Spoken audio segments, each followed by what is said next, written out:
আসসালামু আলাইকুম everyone, welcome to my channel. আজকে আমি তৈরি করে দেখাবো কাঁচা আমের টক আচার। তাই এখানে আমি 5 কেজি আম নিয়েছি 2 কেজি পেঁয়াজ। এবার আমগুলোকে আর পেঁয়াজগুলোকেও কেটে নিয়েছি। পরিমাণ মতো লবণ আর হলুদের গুঁড়া দিয়ে আমগুলোকে মেখে নিচ্ছি। আমগুলোকে আমি কিছু খোসা সহ আর খোসা ছাড়িয়ে নিয়েছি। তারপর পেঁয়াজগুলোকেও হলুদের গুঁড়া দিয়ে মেখে নিচ্ছি। মাখা হয়ে গেলে এবার এগুলোকে রোদে শুকিয়ে নেব একদিনের মতো। আম আর পেঁয়াজগুলোকে আমি একদিনের মতো শুকিয়ে নিয়েছি। চুলায় একটা পাত্র বসিয়ে দিয়ে দিয়েছি পরিমাণ মতো সরিষার তেল। তেলটা আমি একবারেই দিয়ে দিয়েছি, পরে আর কোনো তেল ব্যবহার করব না। তেলটা গরম হয়ে এলে যে পেঁয়াজগুলো শুকিয়ে রেখেছিলাম ওই পেঁয়াজগুলো দিয়ে দিচ্ছি। তারপর এগুলোকে নেড়ে চেড়ে কিছুক্ষণ ভেজে নিব।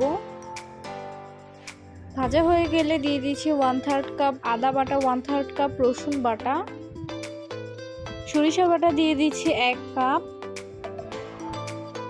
ধনিয়ার গুঁড়া দিয়ে দিচ্ছি 1/2 কাপ, দিয়ে দিচ্ছি পরিমাণ মতো লবণ।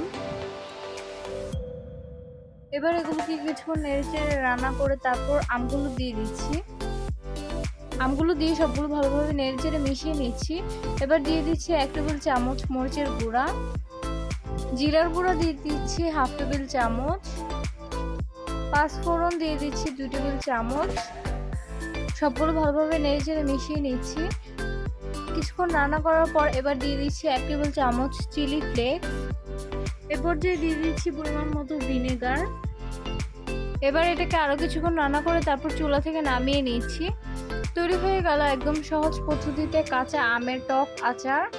আপনারা চাইলে আচারটাকে বয়ামে ভরে 1-2 বছরের মতো সংরক্ষণ করতে পারেন। তারপর পরিমাণ মতো তেল দিয়ে দিয়েছি। আচারগুলো যেন তেলের মধ্যে ডুবে থাকে, তা না হলে কিন্তু আচারটা নষ্ট হয়ে যেতে পারে।